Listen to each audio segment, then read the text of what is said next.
gonna do a little clappy thing so I know the sounds can mix up, but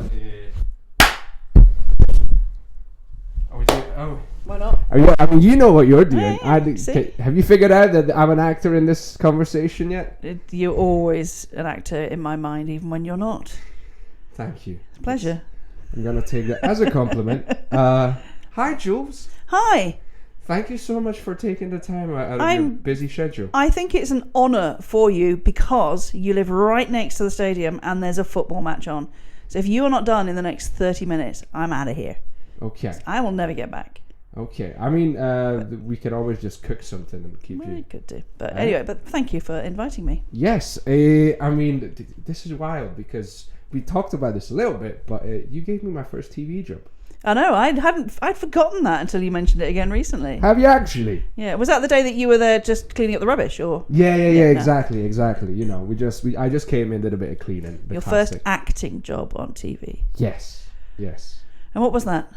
Guilt. Series 1, best series. Series 1, yeah. We're biased. I was in it. You were working on it, so obviously, I love it to bits. It was amazing though. That was I did get to meet a lot of heroes and stuff, which was and you fun. did unfortunately play a slightly stereotypical character, didn't you? Well, yes and no. So, because he was a corrupt politician, an Eastern European politician from a made-up Eastern European country, because the flag was made up, but with a thick Hungarian accent. I tell you what, and a lot less Scottish accent than you have now. Yeah, that was fun. What's the thing that you remember learning the most from that experience? I am interviewing you, aren't I? I mean, we're doing both. Fine, it's a conversation back and forth. The most I learned on that, I mean, everything was new. I was just mind blown. I don't know if I learned as much as just soaked up all the atmosphere.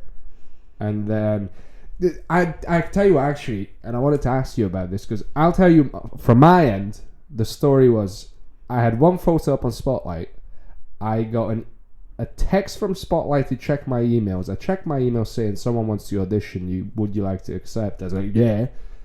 Do the self-tape, think nothing of it. Do the recall, think nothing of it. And then get the part and do a happy dance in my bedroom. But the thing that I remember is that the character that I ended up getting cast for was like in their 40s. And this was 2017, so I was 24 barely, not even. So the one thing is that when they like you, if they like you, they will work around the script as well. Yeah, just change the script. Yeah. But I was curious if you recall at all, because it probably wasn't even on your radar. Or what was that casting for you like? I do vaguely remember the conversation about the age and just deciding to bring that down. And actually, it was more interesting to not have it as an older politician type. So having a younger, corrupt politician was more interesting. Robbie McKillop, the director, who I'm working with again now, he's quite good at thinking out of the box and not taking things always too literally, but going for the best performance. Yeah, shout out Robbie McKillop, because he did actually he later on, because we've bumped into each other since, and I have served him in restaurants as the actor life goes, and I did he did tell me at once that you were younger, but I just thought you were really good, and I was like, thank you. You gave me my first credit. Also, you went on a one-woman campaign to get me signed by an agent, which I will never forget. Did it work? Not at the time. To be fair, it's you were dealing with a complicated bag of goods you're trying to sell on the market. Eastern European, sounds vaguely Scottish. Good luck, And you've got some great stuff coming up, haven't you? You're off travelling. Yes, I am. I mean, by the time this comes out, I will have been travelling. A cheeky theatre tour with TNT Theatres, Jekyll and Hyde. Camera's still on, okay.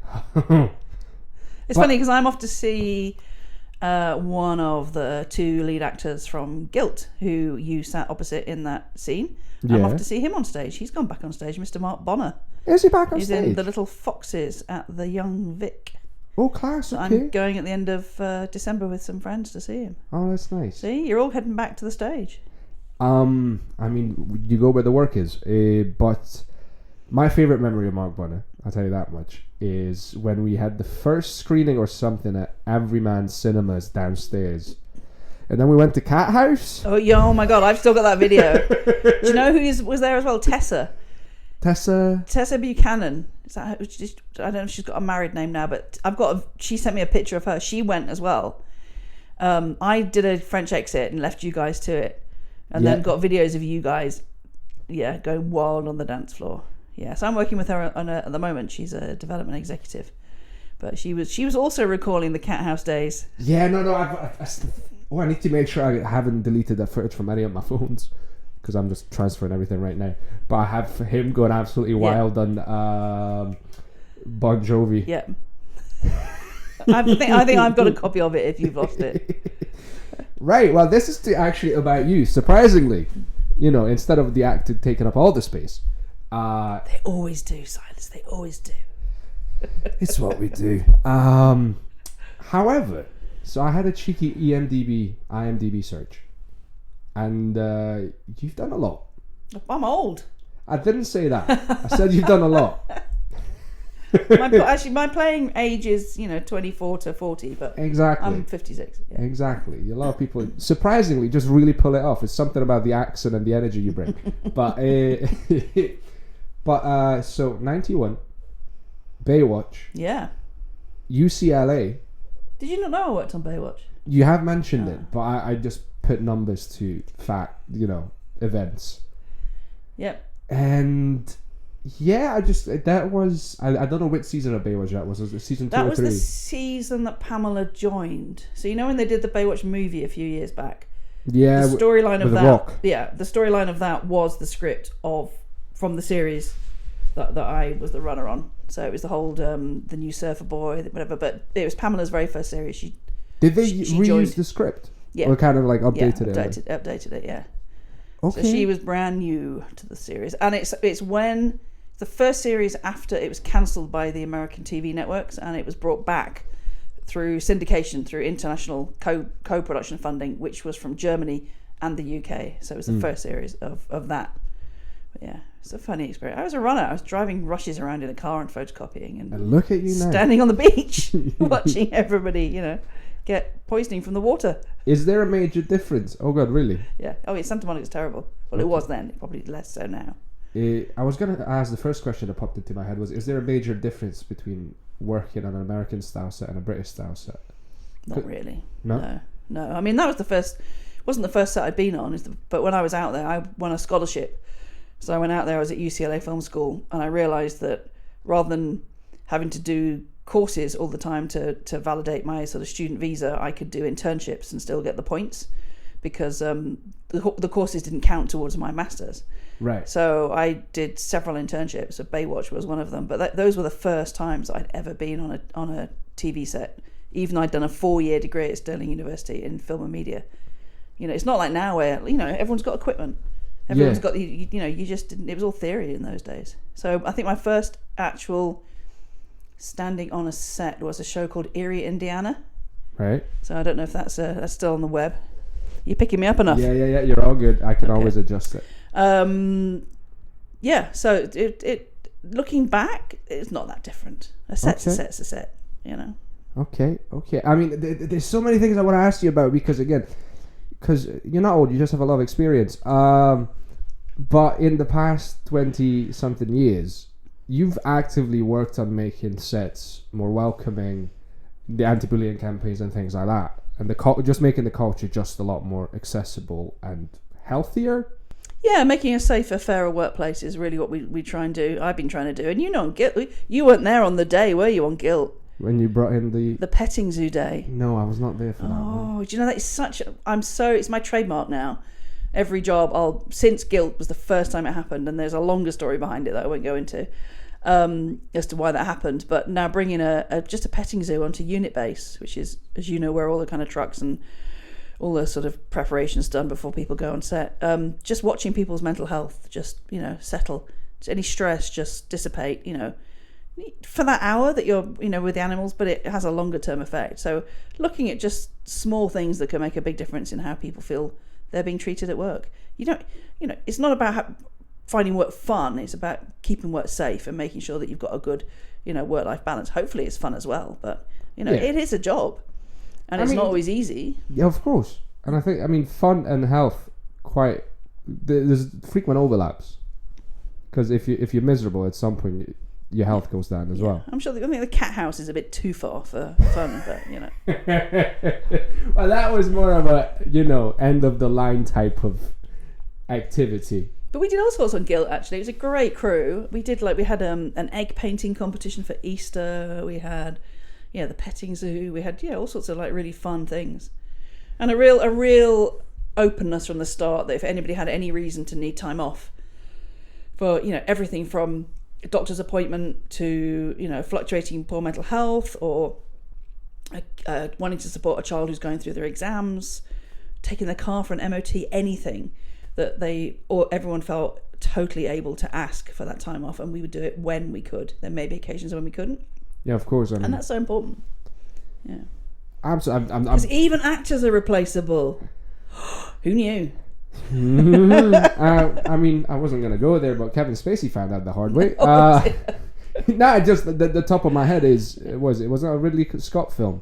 But he just went, reshoot that. By Christopher Plummer. But it's a funny attitude on set that everyone thinks that it's not hard to replace every single member of the crew for a day or two or even a week if they're ill or they need time off or they've got something else to do or they have to support someone. There is something that's happening in the industry right now, because it used to be the stars, and Hollywood people talk about this. I've seen some clips of they used to be the film movie star, and they get a bit irreplaceable-ish because people, you're coming to watch me. But a lot of studios, I'm just relating it to wrestling. What they've done is they build up the brand, so people go watch this WWE show as opposed to go see the stars. Is that something studios are trying to do? You want to see a BBC production, you want to see an Amazon production? I think they kind of always have. Obviously with a lot of those, they're not made by the studios at all. Some of them are. Increasingly more are. But yeah, there's a brand. There's a style that you expect. There's a lot more overlap now with shows, and you won't find.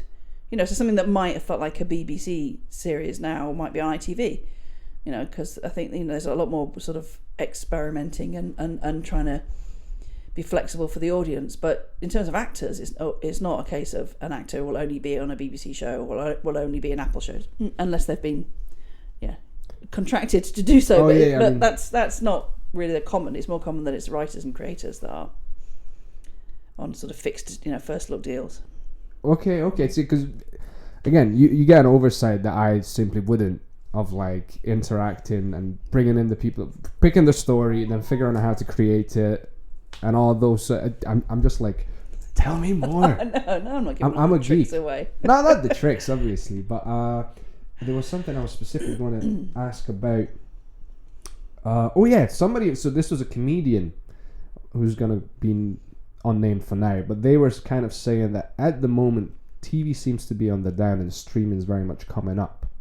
I think they're both on the down at the moment. Well, I don't think I know. I mean, there's not as much stuff being made. It's a huge amount of people out of work. I can't remember the exact figures, but something like 70% of freelancers haven't worked in over a year. A lot less commissioning because of the economy, because during the writer's strike in the States,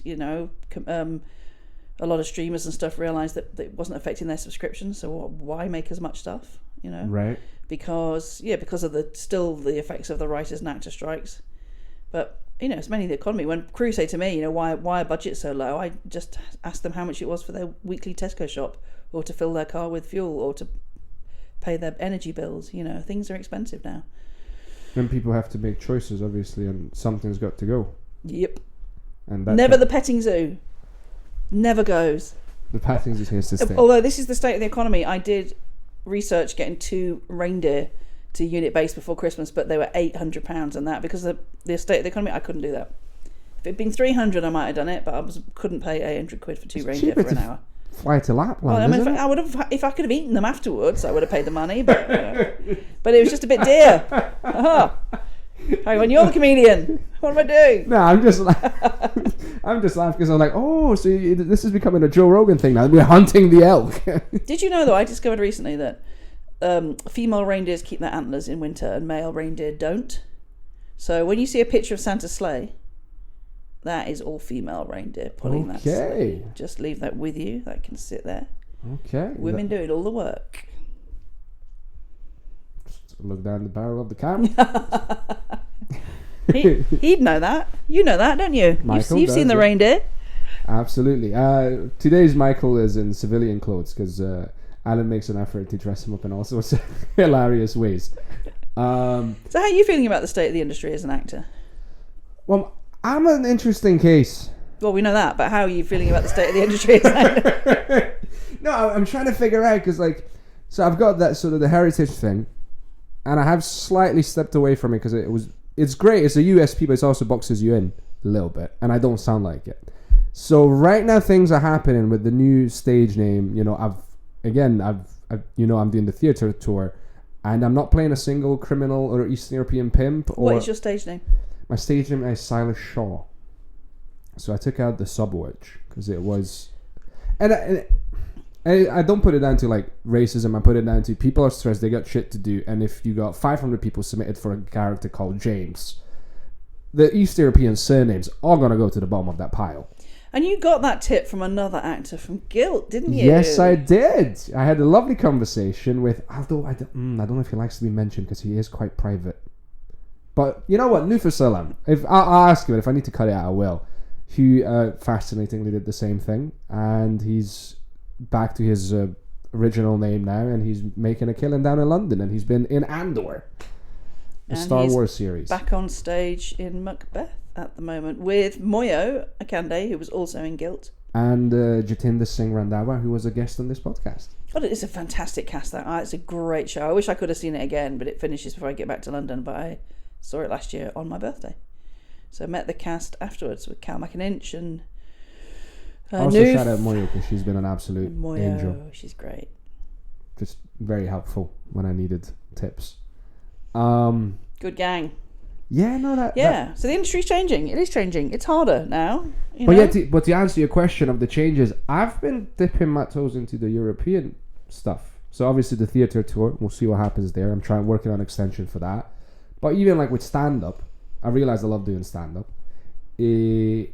I'm just like realizing like I was so focused on figuring out the British market, and then there's people making a living in Europe, and I'm just like, and in English, so I don't have to learn another language. I've got the passport, luckily. Yeah, all right, don't rub it in. Well, Brexit means Brexit. Yeah. But yeah, so I'm optimistic. It's like it's kind of a new lease on life. I've added new things to my bow, and I've realized that what I'm about, which is more about expressing myself. So I do love the acting, but if I have to choose between that and comedy, I control comedy. I'm fascinated to see how the name change, how that shifts things. Well, I can tell you that the auditions have changed. By how much? How many more do you think, percentage-wise? More. That's not fair because the industry has been going through stuff, so I don't want to pick the numbers. I'm looking at more the roles, the types of roles. So it's not just like I did have Eastern European shouts a bank person for a company that will not be named. It's super secret. I know I might even have to take that out. But so like East European shouts at person, I had that, but I haven't had the pimps as much. I've had a couple. FBI International, hit me up. They're always casting something, you know. But yeah, it's been very much like I've had some Santa stuff. I had some Christmas stuff. I had this theatre role, so I'm being seen for more. Yeah, great. I've got an accent that is Scottish enough for London.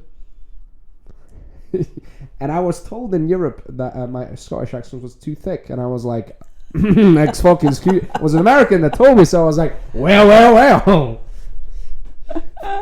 Funny. Yeah. So but back to you. So which stars we need to keep an eye out for? Which what, sorry? Which stars are secretly absolutely horrible? I'm not going to say anything. I know. They're all marvellous. No, do you know, there are still too many people at all levels. From the floor to producers to directors to actors. There are still too many behaving not right. Probably, I've always said we're not that special in this industry. We probably don't have that many more badly behaved people than any industry. I've got friends in, insurance, architecture, education, NHS, and they have very similar experiences. It's humans. They could just be a bit shit, can't they? Yeah. But we do tolerate it more than we should, and there still is an attitude that if someone is difficult, it's because they're creative. Yeah, and Like there's a hung. I feel like every industry kind of does that though. Yeah. Like now that I think about it, like all these startups, like Steve Jobs was notoriously an absolute pain to work with, but but he's a visionary. Like, what's the difference between that and saying some actor, pick your favorite actor that is a bit of a cunt, and going, well, but they're talented. But you are talented. Oh, thank you. And a bit of it. I was saying to an actor the other day, they were saying, it's a great team. Nobody's an arsehole. I said, there's a couple. It's always a couple of arseholes. I said, in fact, someone once said to me, I can't remember who it was. It was an actor who said it to me. If you don't know who the arsehole is, then it's you. Because there's always one. Classic. Yeah. I'm known for being a bit of a cheeky monkey, so I put my hand up. I make jokes. But we do still tolerate it too much, and we tolerate it too much from the people that are seen to be creative, be that designers, directors, writers, actors, producers, and we shouldn't. We really shouldn't. Is it partially because there's a lot of fear on because there's such a high turnover? You're a freelancer. That's exactly it. It's the freelance status. If you don't, if you get a bad name or rumours go around about you that maybe not true, you've just got to be really cautious because you may never work again. It's a very difficult industry to work in terms of that status that the freelancers have. That's true. And I know they always say that. I kind of want to ask, is that true? Like, obviously you can get a reputation, but if it's an unwarranted reputation, because you're worried that some, like Harvey Weinstein was famously putting out words about actresses that would not do what he wanted.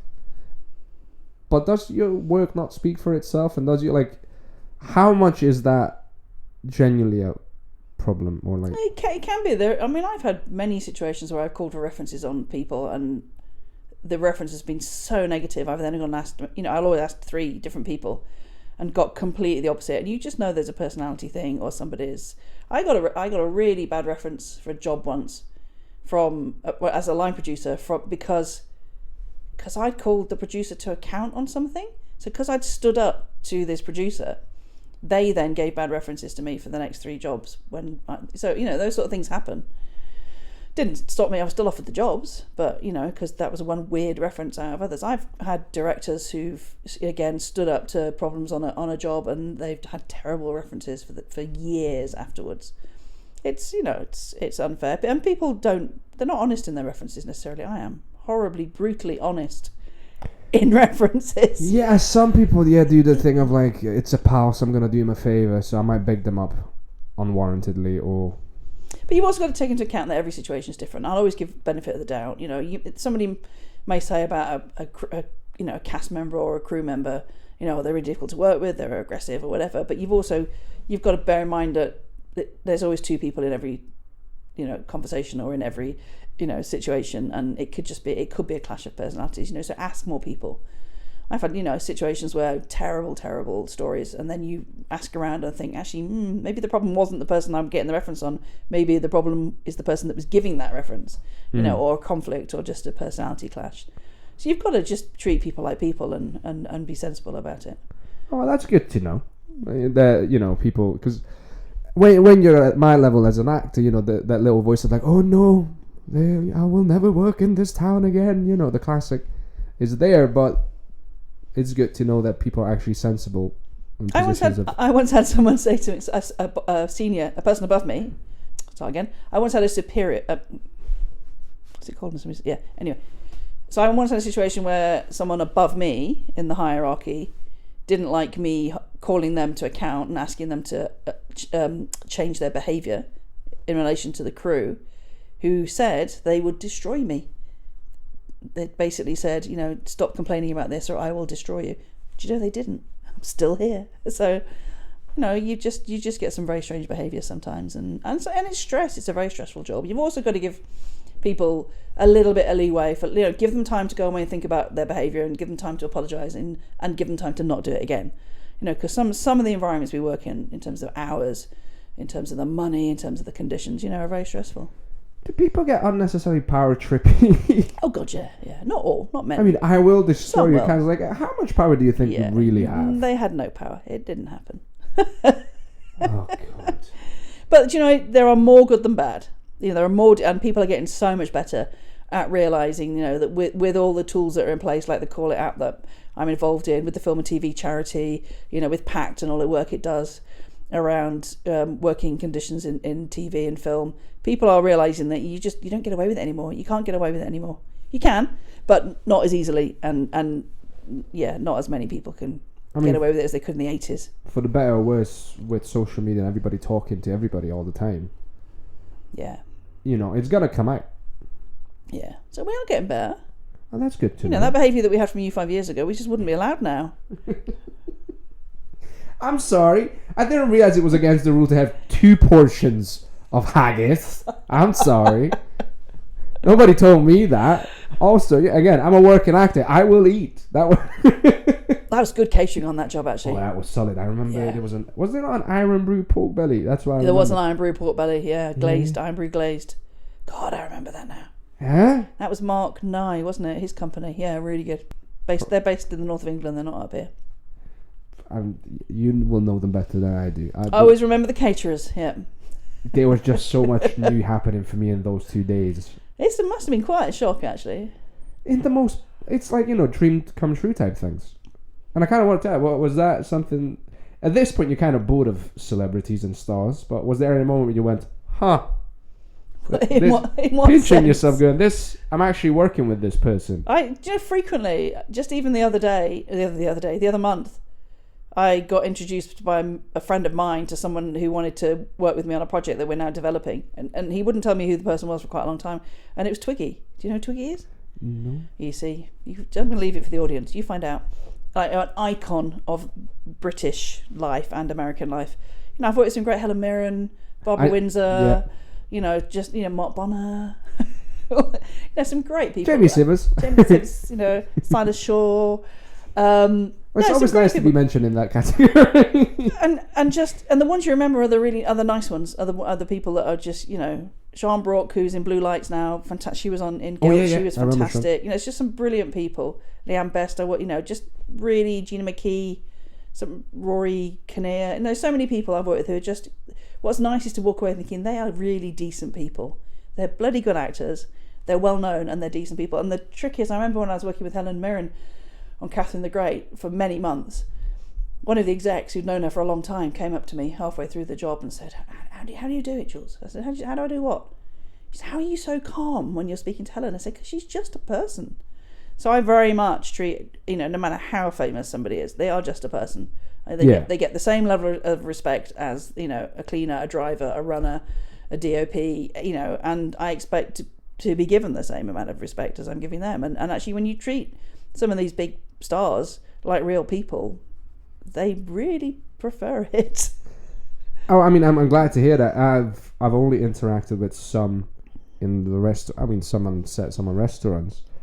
But it is quite rare. Every now and again, you get a star that wants to be given a celebrity treatment. I have been around some of those as well, but I'm not naming those. But obviously don't have to. But it was one of the funniest things where I remember this colleague telling me this footballer came in. No names. I don't even know what team they played for.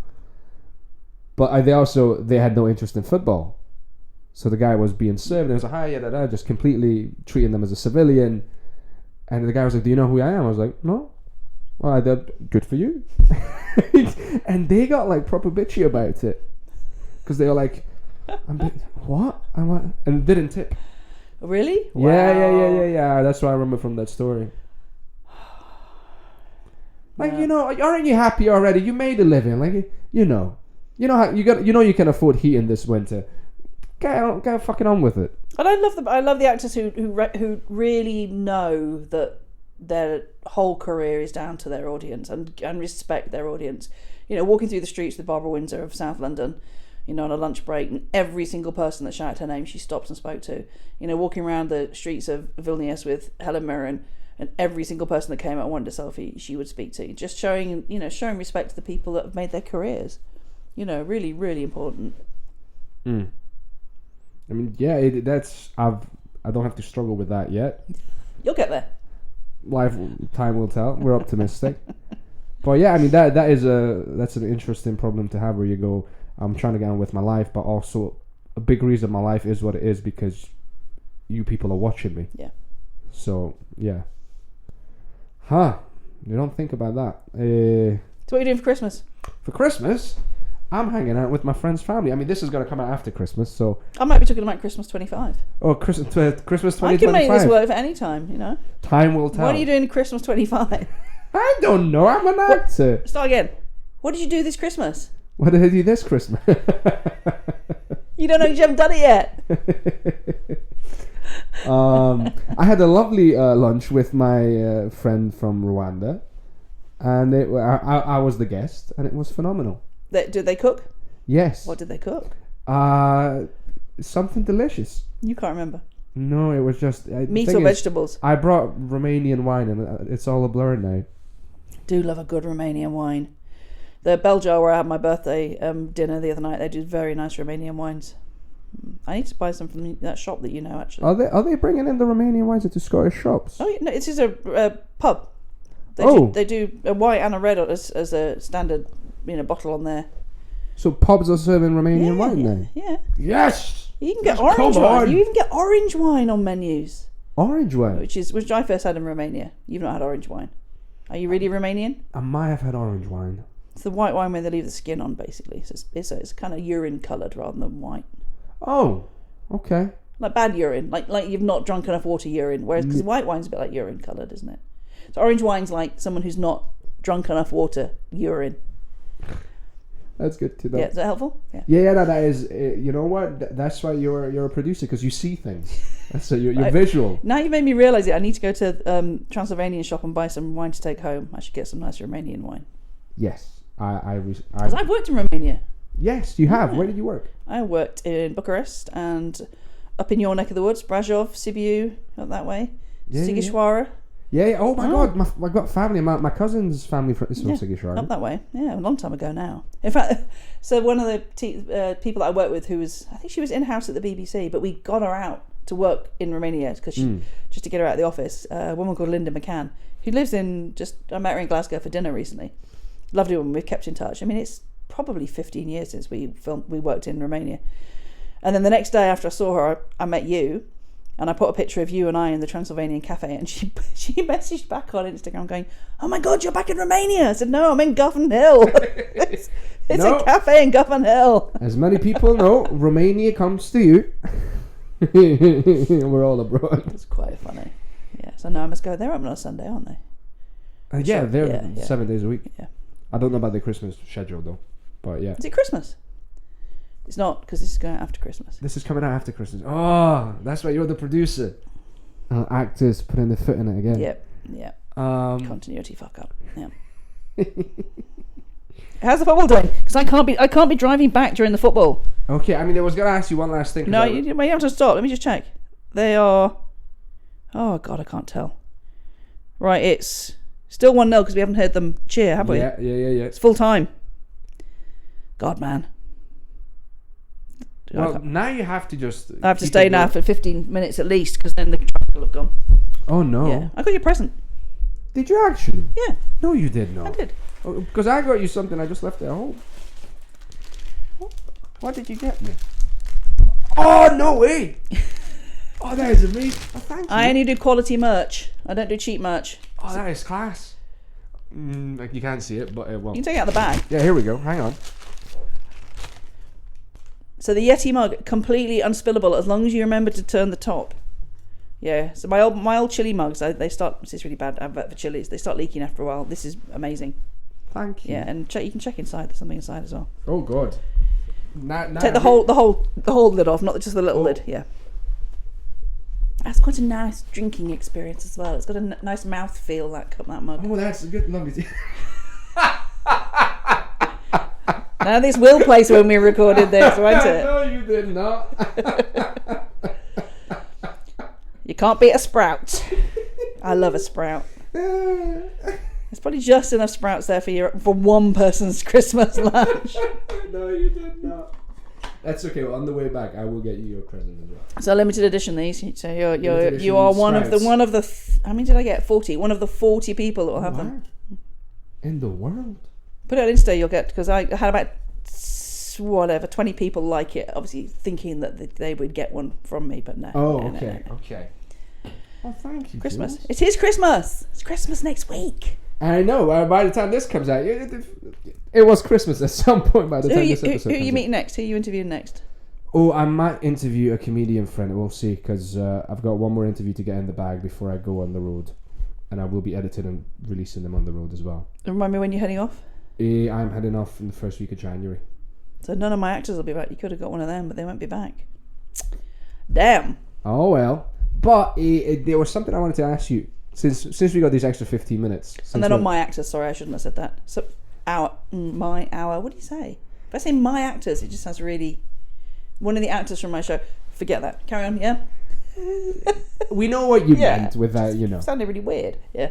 But I remember you making a post about the creativity involved and how it's been going down for producers. Yep. Of how much input you get as a producer, and I was fascinated by that, because I'm guessing everyone's different. Everybody produces slightly differently. Yeah, it comes down to what you're given the chance to do. I mean, there are so many writers who are showrunners and creators. There are so many actors who are execs now. That a huge amount of jobs in TV. Unless it's your own project, and I'm trying to do more of those, you are effectively brought in just to keep it running and keep it on budget, keep it on time. It's like logistics. Deal with all the arguments.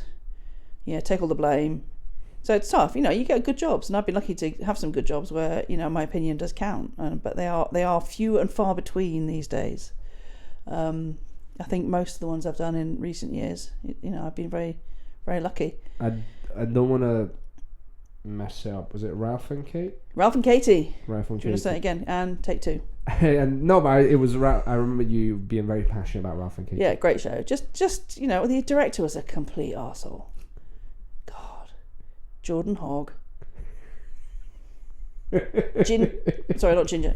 Red-headed, northern, working class. Oh God. Disabled man, cerebral palsy. Oh, the worst. He can't carry 2 cups of tea. Never ask him to make a cup of tea because he can only carry one. His other arm doesn't work. He's a fucking Tory. How can you be a working class, ginger, disabled man, northern man, and he's a fucking Tory? I'm loving this. I bumped into a guy at BAFTA. Sorry, that was a bit pretentious. He was sitting with some You're only a member, no pressure. Oh, yeah. So, sitting with some friends of mine, and he was talking. He introduced himself, and he was talking to me, and I said to him, "Do you know, something about you is really familiar, but you're not an actor. It's not your face." And he said, "No, people always say this."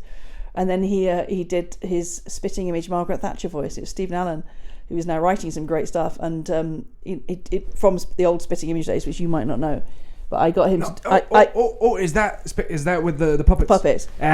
So I got him to do a message on WhatsApp to Jordan Hogg in his Margaret Thatcher voice, which is actually the funniest thing. Yeah. So Jordan, disabled director, 2 disabled lead cast, Leon Harrop and Sarah Gordy, and just a fantastically diverse, inclusive, and intersectional team, and 5 disabled writers, led by the amazing Peter Bowker, because it was a spin-off from the A Word.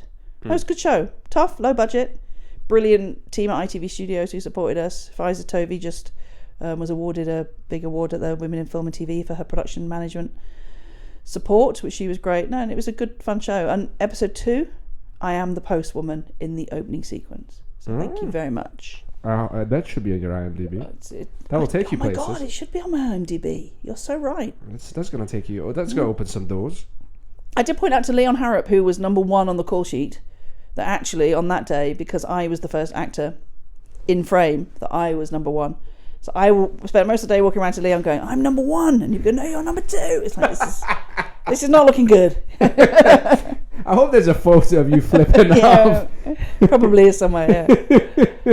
Yeah, no, it's a good show. It was so diverse, so inclusive. Yeah. And we had lots of consideration about people's access. Even if not just about disabled access or neurodivergent access, but everybody's going back to what we did on Guilt.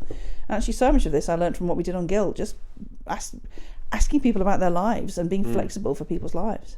On that job, it was in the time where COVID protocols was still in place. So the director's son had COVID, and the director wasn't testing positive, but we had him out in the van with the radio and monitors, and then he tested positive, so he had to stay at home. But he just directed from an iPad that was around the first AD's neck. He had a feed to his house of what we were shooting, and he just talked to everybody through the iPad. So everything's possible. I mean, luckily we are living in one of the most phenomenal ages in terms of technology and the things we can do. But also in terms of people thinking, but also in terms of people thinking out of the box. You want to work out how to find a solution to something, ask a disabled person, because they do it every bloody day of their lives. So suddenly you're in a TV, mindset, and everyone's going, "Oh, this is really hard to do." You ask Jordan, or any of the amazing, Ben Ledsham, one of our trainees. You Gauze, one of our trainees. You ask any of those guys, "How do we do this?" They spend their whole lives trying to get around physically or mentally or whatever obstacles that are put in front of them by society. So it's great. We never, every problem had a solution. It's good. Work with disabled people. That, again, just something that I guess you don't consider unless you've been exposed to that. Or and on this job, we had 2 roles we were casting for the last 2 episodes that we're shooting early in the new year. And I said to the casting director, these both have to be deaf, disabled, neurodivergent actors. It's not relevant. Their disability is not relevant to their role. It's not scripted as disabled, but these are 2 roles. And I spoke to the director obviously in advance about it. They have to be DDN, deaf, disabled, or neurodivergent, and we have 2 great cast. Okay. Who only got their offers yesterday, so they might not even know. Well, they'll know by the time it goes out. I mean, by the time this comes out, they'll have done it. Yeah.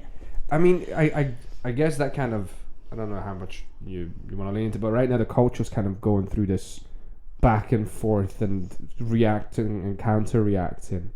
And as someone who's producing and creating massive parts of the culture, like, what is your experience of it? Oh, it's going backwards at the moment. It went forwards quite a lot in terms of all inclusive, be that ethnicity, gender identity, colour, some really great steps forward maybe 4 years ago. Disability's behind that, and it's was catching up a couple of years ago, but the lack of commissioning, the lower budgets and the risk aversion that are in the industry means that the foot has come off the gas in terms of that representation across the board, from female directors through to disabled cast, every level.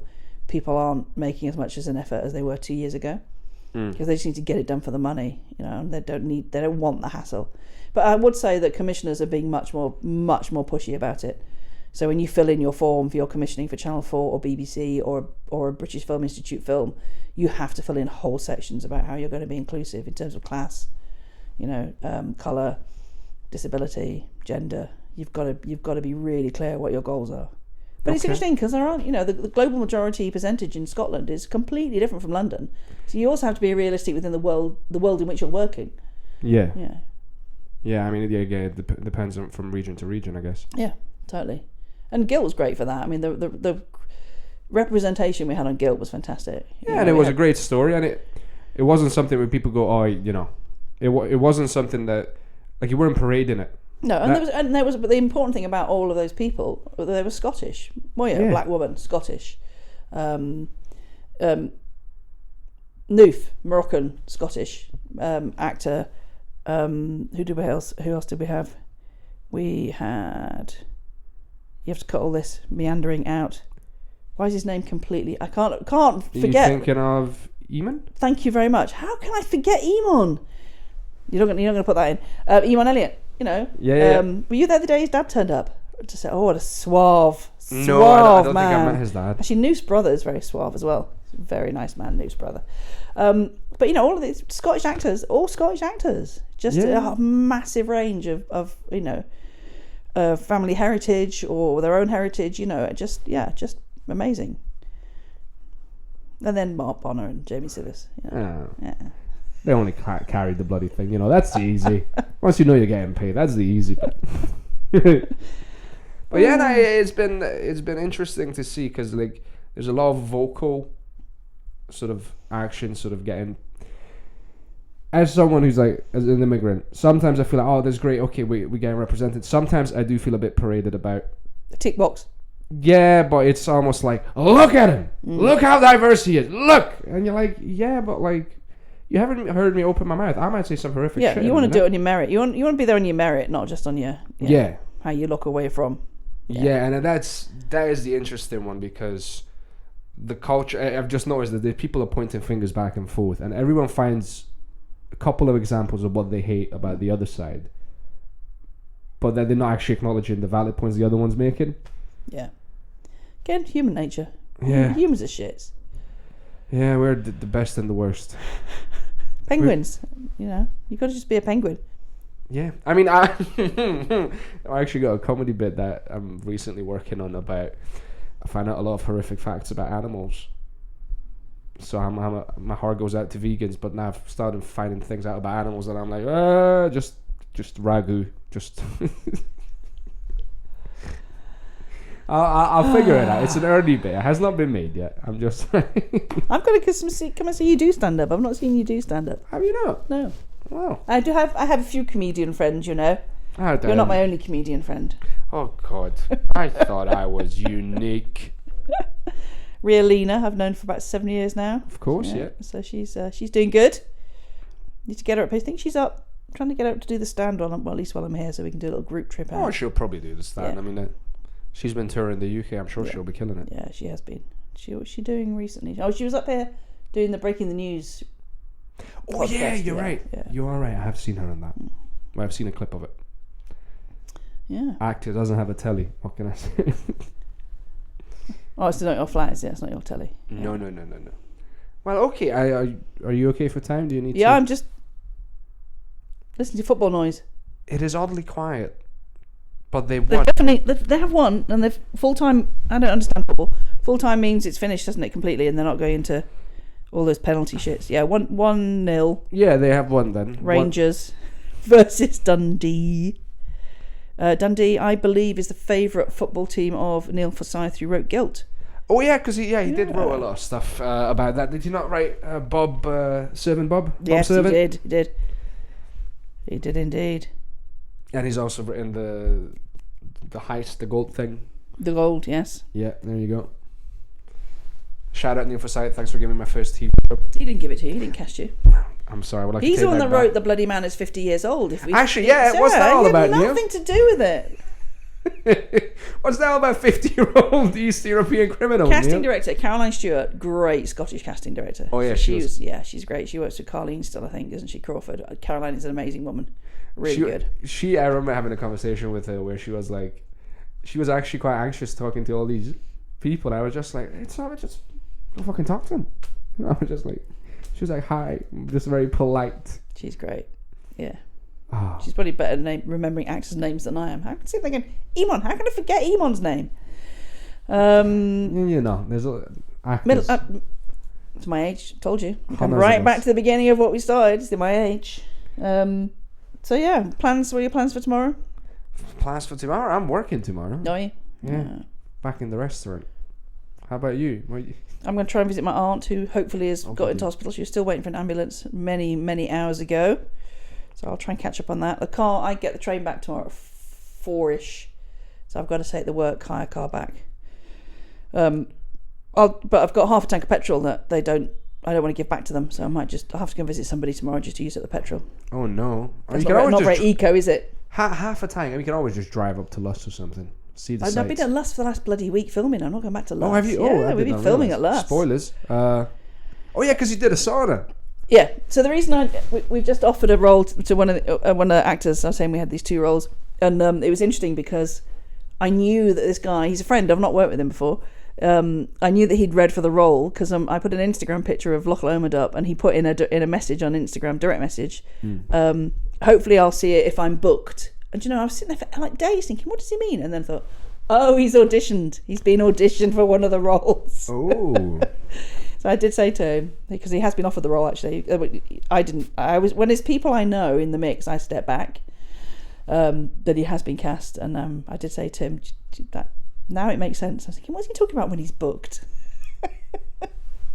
If he's booked, he wasn't arrogant. If he's booked, So I guess just to sort of keep a casual chat now. Mm-hmm. What do you have any favorite memories from the many years of experience that you have? I'm just looking at her because I'm like, she's not old, she's experienced. Memories. I think, do you know what is great is the places you get to see, and the place, not just travelling, but even in the UK, when you're filming, you just get to go to the most amazing sites, and empty. St Paul's Cathedral, empty. Houses of Parliament, empty. The Hermitage in St Petersburg, empty. Because we're there as a film crew. Be able to walk into historic spaces, with the whole space to yourselves is just astounding. I love those moments. I loved walking off the stage at Catford Broadway Theatre in London, where we were screening the Barbara Windsor biopic, and we needed to get a shot of the audience clapping that we were going to cut in after walking off the stage and taking Barbara's hand and walking her onto the stage, which the audience didn't expect, and just seeing 600 people get upon their feet and applaud her. That was a magical moment as well. Just seeing people that I've supported, like Ben Ledsham, the runner, or Jessica Fay, a young actor in Manchester, seeing people sort of coming up and learning and getting into the business that I've known since they were like 12 or she was 12. Ben wasn't. Ben was an adult. Yeah, just seeing people develop was lovely. Even you. That one of the great things about the industry, 5 years on, we're in touch. I know. Yeah. You just build such a kind of bank of people. The guy whose mum owned the house that was Walter's house in Guilt. Yeah. I'm still in touch with him. We're going for dinner when I'm up here. Just having this bank of like people, just whole range of different people. We're so lucky.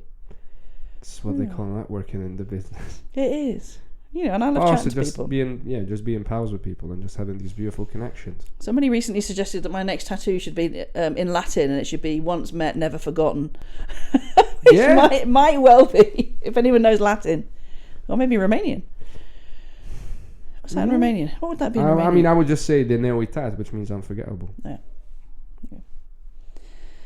So yeah, shout out to my tattooist who is in Glasgow. So when I'm here, I get another tattoo. Really? Can't resist it. Started on Guilt. First one was on Guilt. Well, yeah, I remember. And there's other tattoos as well. I mean, there's the whole motor and stuff we haven't even talked about. You've got a few, haven't you?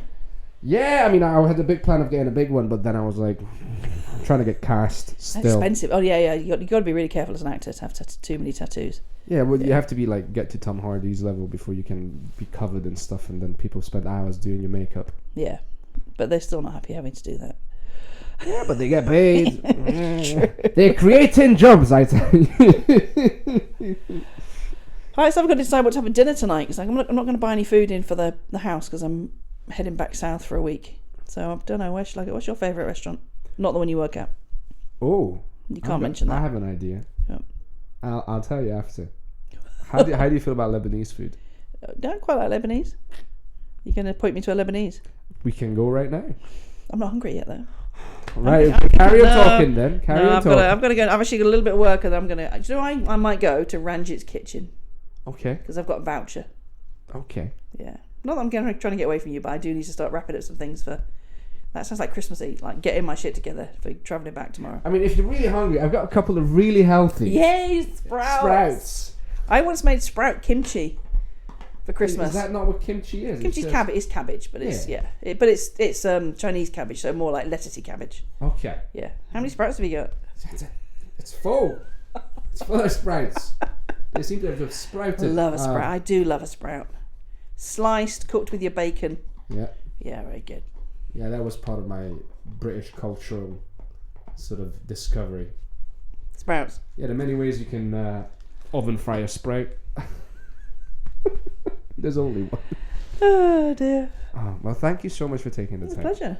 Sorry, it's that I can't spend more time, but yes, got to go and pack. But I really appreciate you coming and talking to me. And I can't wait to hear about your travels. Yes, you will. And your short film that you might be shooting while you're there. Yes, that you've given me some very good advice for. Look forward to seeing that. Thank you.